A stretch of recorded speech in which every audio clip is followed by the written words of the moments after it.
it's Ivy Slater, and you're listening to Her Success Story podcast, a show where gutsy businesswomen share their success journey.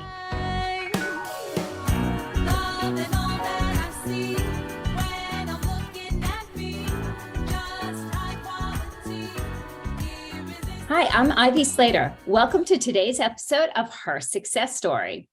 Today, I have the honor and pleasure of talking to an amazing and brilliant women attorney, Ann Hammer. She's with Taylor Bean & Hammer out in Memphis, Tennessee, as well as offices in Nashville in the last few years. So it's going to be exciting to hear about what she has done in her career.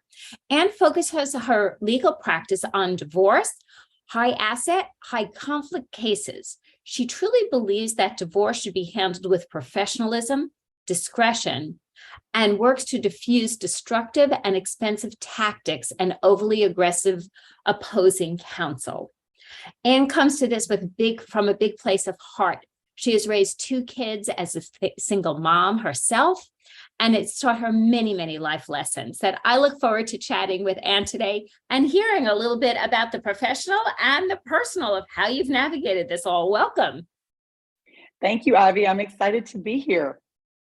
So tell me a little bit, you decided to go to law school and become an attorney and completely not in the matrimonial family law space. So tell me about the early years first.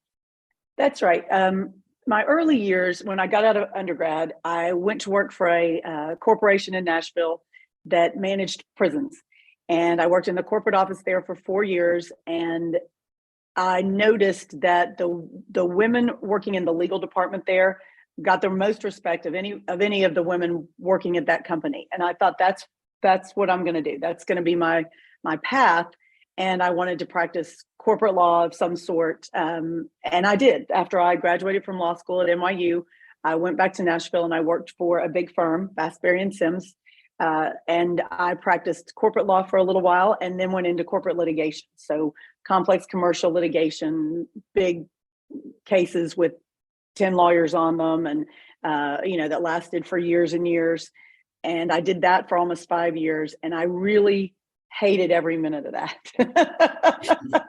So the whole corporate litigation thing did not have your brand on it, did not have your name on it. It wasn't serving you. It just wasn't a good fit for me. I'm not a good foot soldier. I'm not a good follower. I love to learn, but I don't like being at the bottom of the totem pole doing all the grunt work. And that's definitely a place that if you're going to make it, you better start with the grunt work and then you'll build yourself up in 20 years. And that just wasn't working for me. So I left and became a plaintiff's lawyer. And I loved that. I did like that kind of work. I loved fighting against the big companies. I did enjoy it, but I fell in love. I got married. And I adopted 2 little girls pretty shortly after I got married. So that was the end of my legal career at that time. And you made the decision to step out and focus on home at that time. I did. I really could not figure out, and I know a lot of women are going through the same analysis when they have children. I couldn't figure out how to do both. My job as a plaintiff's lawyer required me to travel constantly. I was gone usually 15 to 20 days out of the month, and working incredible hours. I just could not figure out how to do it and do the other thing I wanted to do, which was really dig into being a mom. And I was an older mom. I was 35 maybe 36 when we adopted our first. So I wanted to enjoy it. And at the time, my husband made enough money for me to be able to do that. And that was a family decision and worked out well for me to be at home with the girls. But as time went on, it became clear that I was missing the part of me that worked. I was missing the legal profession. And it started to become more and more clear that I would be way behind the 8 ball when I got back into it. Now, how long did you stay out before you kind of started realizing that and wanted to get back in? I was out for 10 years, and my oldest daughter, who at the time was about 6 or 7, maybe, I guess closer to 10, she said something to me about, "Mommy, when I'm a grown up, I'm just going to stay home like you do." And I thought, it's time for me to go back to work. I can't have my daughters thinking that that is normal. I can't have them thinking that's an option, really, because I don't think it is an option for many, many people, many, many women. And I didn't want them to think that that was their life goal. And I got lucky. One of my girlfriends had her own firm here in Memphis, and it was a divorce firm. And she asked me, did I want to come and practice divorce law? And I didn't know anything about divorce law, but she assured me that it would not be difficult for me to learn it. And I did know a lot about litigation, and I'm very experienced in that. So I said, all right, I'll give it a shot. And I was right, though. 10 years out really took a toll on my experience level coming back in, being up to speed with the court system and all the technology that had gone on. I had to really work to get back into my groove. I'll put it like that. 10 years was too long. I certainly wouldn't recommend it to anybody. So when you got back in, you came into the family law space.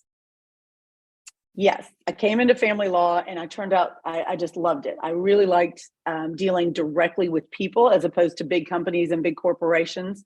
I loved feeling like you had a finite goal, and that when you reach that goal, you had achieved something for the person, the client, that you now have a relationship with.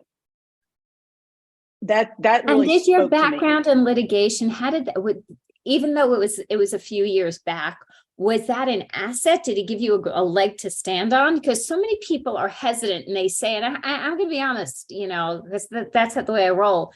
I can't go back in. There would be nothing for me now. Like, how do you get that to actually say, I can do this? Your confidence kind of wavers a little bit from so let's talk about the reality of this. All right, let's talk about that, because I'll tell you my tricks to getting it done. I'll take all tricks.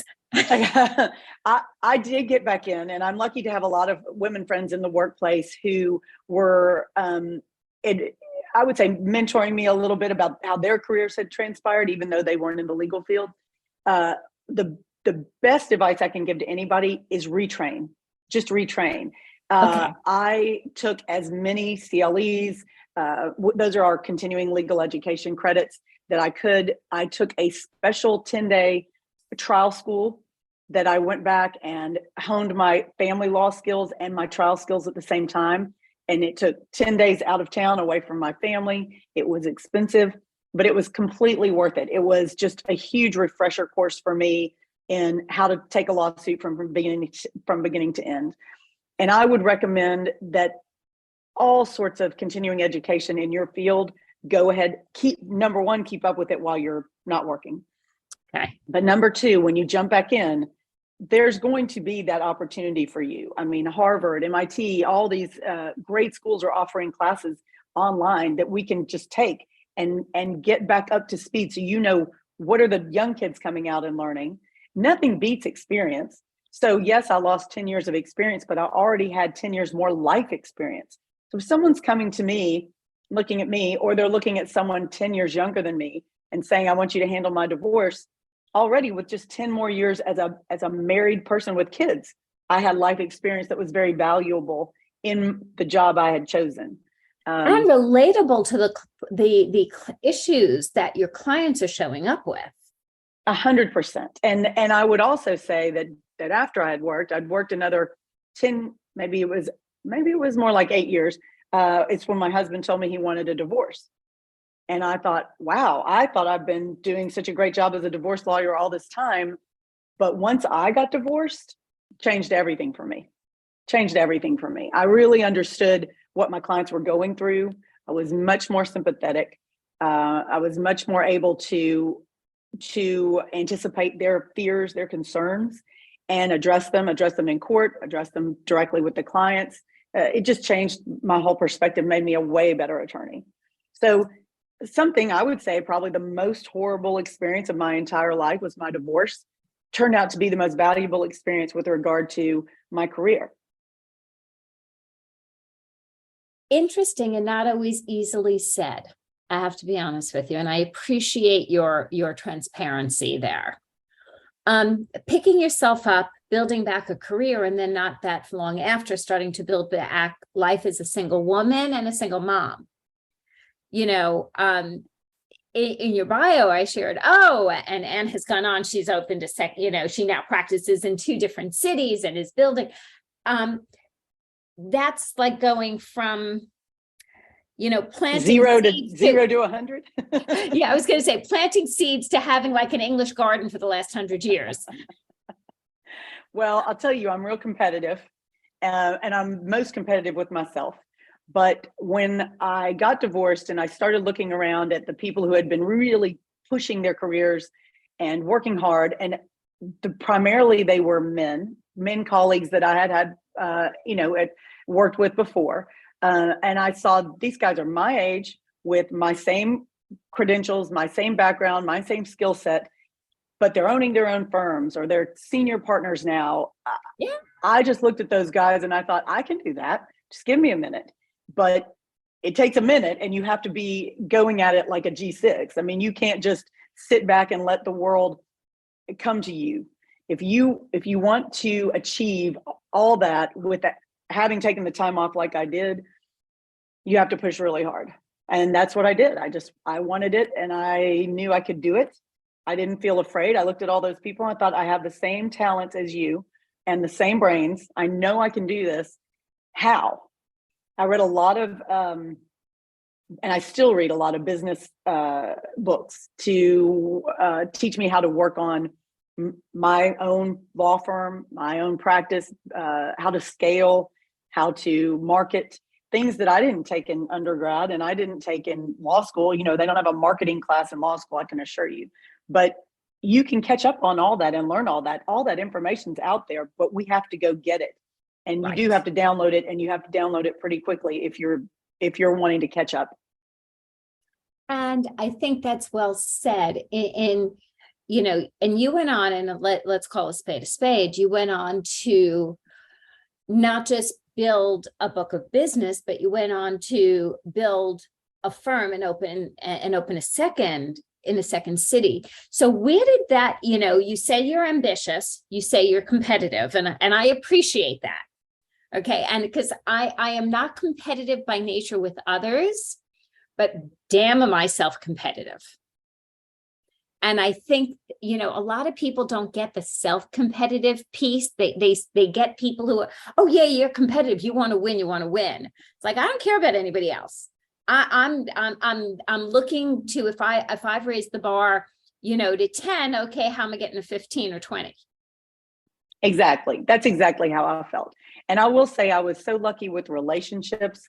I had relationships with people who I had practiced with before I had become a stay-at-home mom, and they helped me get back into practicing law. And then when I looked at bumping my career up and moving to Nashville with a firm and opening up there, I had relationships there. I had so many people supporting me who said, please come up here. We think you do a great job. We'll send you business. One of my law partners now, John Floyd, was an old friend. I'd known him for 25 years. And he said, come on up here and work with me. I would love for you to come in here and open a family law practice with us. So I did. And I started their family law practice there. And he was the wind beneath my wings for that practice there. And I feel like the relationships that you build, just remember that those are going to serve you a long, long time. Your friendships anywhere, they don't have to be people necessarily in your profession, but they are people who you have connection with. And those people, if you can maintain those connections over a lifetime, they always come back to provide you with, I feel like, to provide you with good advice, mentorship, friendship, and certainly support when I was coming up with where I needed to go and how I wanted to get there. And I would also say, pick everybody's brain. Anybody that you admire, I love that. You think, I'm going to stop you right there and repeat this before we go further, is that idea of picking everybody's brain, lean in, be curious, and ask. And everybody said, well, I don't know what am I supposed to, what am I asking of them? Just ask, how did they get here? What did they learn? What was their most difficult case? lean in and learn and be curious about others. People from their heart want to share so much when given the opportunity. And people actually are coming from a point of caring and not just taking. Absolutely. And I think it's so true. One of my first mentors here in Memphis, when I started branching out and pushing for my new career to really take off, was a man named Miles Mason, who's a family law attorney here and has his own firm. And Miles taught me everything I know today about marketing. I mean, just the very basics of how to get a website going and, be able to put out emails and put out advertising and those kind of things. That was just invaluable. And now I love to share that when people come up to me, especially I have other women lawyers come to me who are coming back into the workforce after being home. And I explain to them, the first thing you better get is a website. You have to have an online presence. But you don't have to be a lawyer to know that. You could be in any industry and understand that the way to sell yourself is going to be to have to let people connect with you. Advertising's so important. And then there's developing yourself as a professional. And my law partner here now, Dan Taylor, is one of the people who certainly helped me with that. I've had so many good examples, both men and women, on how to run your own firm, how to maintain a client base, how to grow a client base, how to scale that with associates and paralegals. Those are things that do not come naturally to anybody. And why not pick everyone's brain who does know about it already and learn it? Because there's so much to get your mind around when you're starting something new. So let's ask some of the real things of doing this as a single mom. Because it's one thing to make these decisions when you have a team effort at home. And it's not easy to make the decisions. And I respect you enormously. And one of the reasons we've really leaned in and had some great conversations is because I truly respect, these are some hard decisions to make. And there's some gutsy, ambitious, and leading as a mom sometimes. So how did you manage that? Single motherhood is not for the faint of heart. We all know that. It takes a village. I'm not going to lie. My kids, I don't have a 50-50 parenting plan. So my children are with me most of the time. And my mom, thank goodness, stepped in, and she would be here when I had to be out of town to do depositions or be in court. She really, really helped out on that. Having a parenting plan in place where my kids did go to their dads at, usually once a week was helpful because I could schedule clients that I needed to see out of town. And that's how I was able to develop my Nashville practice. And as I spent 3 days here in Memphis working and 2 days in Nashville working, that developed into a routine. And my girls had to just adjust, and they really were supportive of me. When I first told them, girls, we've got an apartment in Nashville now, they both looked at me, and my oldest said, Mom, I'm really proud of you. And that was what I wanted to hear. The whole reason I'm doing this is to make sure my girls know that they can always support themselves, always, right. And that they should be able to. I mean, that's the reason I went to law school anyway. So I do think it's not for the faint of heart, because I love my children so much, and I never wanted them to miss out on one single thing. I never wanted to miss one of their games. I never wanted them to go to sleep without me here. But it wasn't my reality anymore. It just couldn't be that way. And they were very sweet and very understanding. They always have been about me taking on this bigger role at work. And as that got more and more interesting to them, and as they got older and could understand it, and then when they could see the benefits of it, i.e. money, they really liked that. i.e. a great spring break, i.e. Exactly. Right? We get to travel here with mom and grandma, and exactly. Yes. Yeah, I think for kids, and post-divorce, I don't care if you're divorcing a Rockefeller, your financial situation is going to change. Right. And for me, it was making sure my kids didn't really have to miss a beat because of that. But it took me getting back in and going out there and getting the job done. And they could tell when I became more relaxed about, yes, we can travel here. Or of course you can have that new thing. And the financials when I started to relax on them financially is when I think they felt a benefit to, oh, we miss mom a little bit, but she's not as tight. And they liked that. But again, I think most of us, especially working moms, it's just a struggle. You're always going to be feeling like, am I letting them down? And, sometimes you are, but in the long run, it's healthier for our daughters. And it's healthier, frankly. I don't have boys, but if I did, I'd want them to see women working and being successful, because that's what they should expect in their families. So expanding your practice to a second city. What motivated that? Well, I started my career in Nashville. I had my legal career in Nashville before I became a mom, and got married and became a mom. Nashville is blowing and going. It's just a busy town. If you want to hustle, you will make it there. It is. It's just full of energy, and energy brings with it money, and the people there are just taking the world by storm. And I knew that was the right place for me. It felt good. It fit. And I knew I could make a lot of money there. I knew I could establish a reputable business there. I had lots of friends to help me do that. And if you are the type of person who has a lot of energy, then be in a city with a lot of energy. Yeah. Be someplace that's going to appreciate you and that gives you the opportunity to shine. And that's the kind of place Nashville is just a perfect fit for me to expand.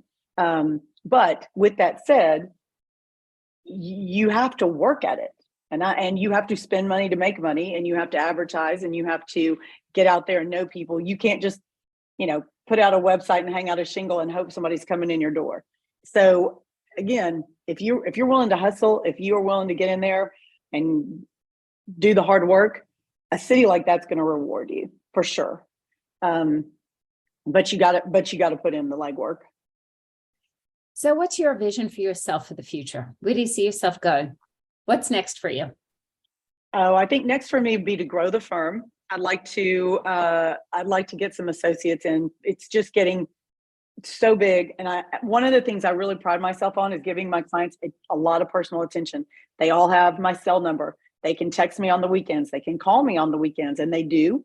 They know not to abuse it, but having that sort of a hands-on relationship with each and every client means that more of the day-to-day needs to go away from me and onto somebody who can do it and give me more time to strategize with the clients and get them comfortable. Divorce is the kind of work where your relationship with your client is everything, because they are unhappy, they are scared, they are worried, they rely so much on their attorney for comfort, reassurance. And if they can't reach you and they can't get a hold of you because you're busy messing with somebody else's stuff, it can be devastating for them. And just a few hours of feeling sick to your stomach like that can be enough to cause somebody to go in a tailspin and not make good decisions.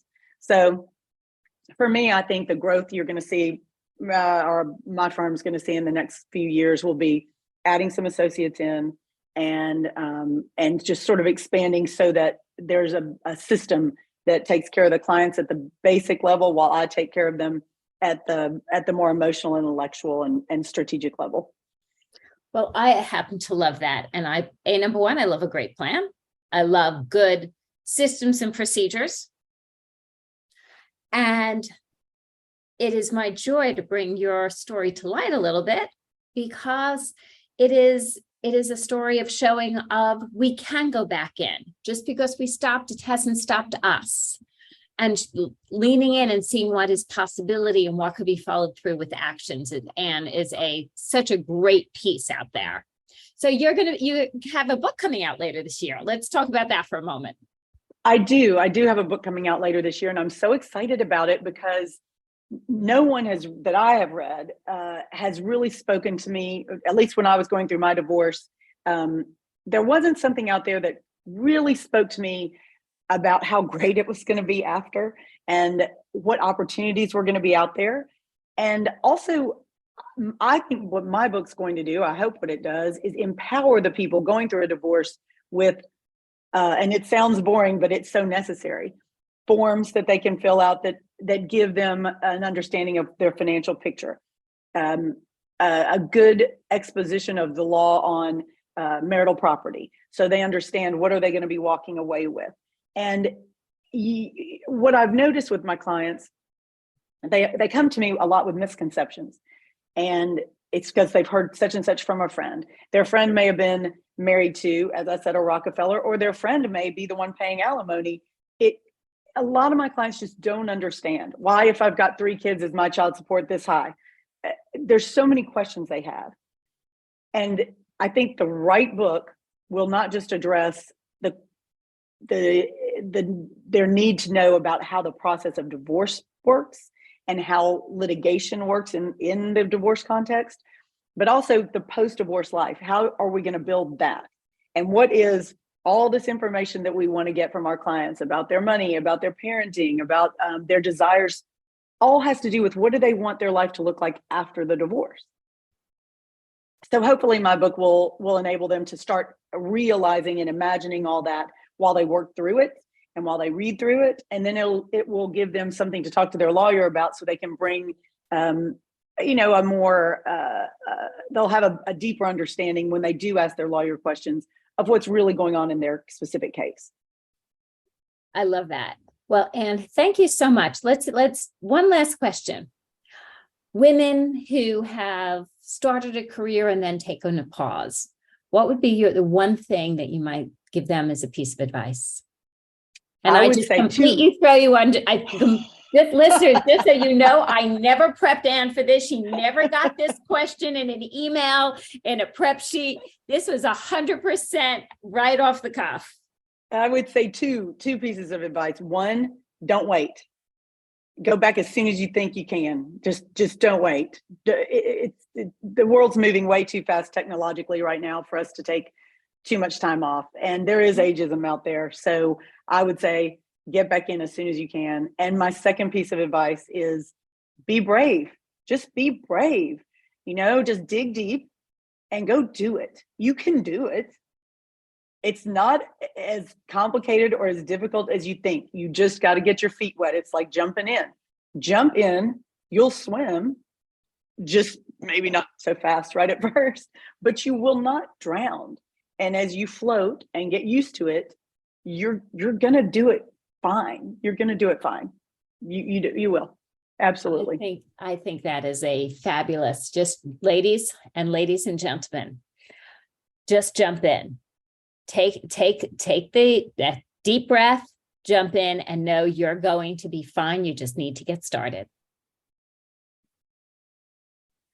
And how can our listeners connect to you and learn more about you? My website is the best way. I'm very proud of it. Obviously, I talked about it a lot. It's annehamerlaw.com and ANNEHAMERLAW.com. It's got numbers for both my Memphis office and my Nashville office. You can contact me at either place, but it's also got a lot of information about me. I write a lot for it. I blog a little for it. I think it's a good getting your feet wet to know me for sure, but also about divorce, about the process of divorce. And if you're just looking for a basic website because you're looking at starting your own thing, it's definitely a good place to start to think about what you want your new website or your new business model, how you want to portray it to the world. I feel like it's a good place to start for getting ideas on things like that. I love that. And thank you so much for joining me here at Her Success Story today. Ivy, thanks for having me. I really enjoyed it. And listeners, I'll always say thank you for joining us, for listening in. Take a moment and think about the conversation that Anne and I had. What is one takeaway? What was meaningful to you? What resonated with you? Take it in. Give yourself the opportunity to write it down. Put it right here in the show notes, or write it down on a piece of paper. Put it in a note in your phone. And then create, what action are you going to take as a leader based on what you listen to? Thank you again. If today's episode was interesting to you, please pass it forward to other people and hit subscribe. And we are in your inbox every morning, Monday morning, with great new interviews and content. See you next time. Don't need your approval anymore, 'cause I've got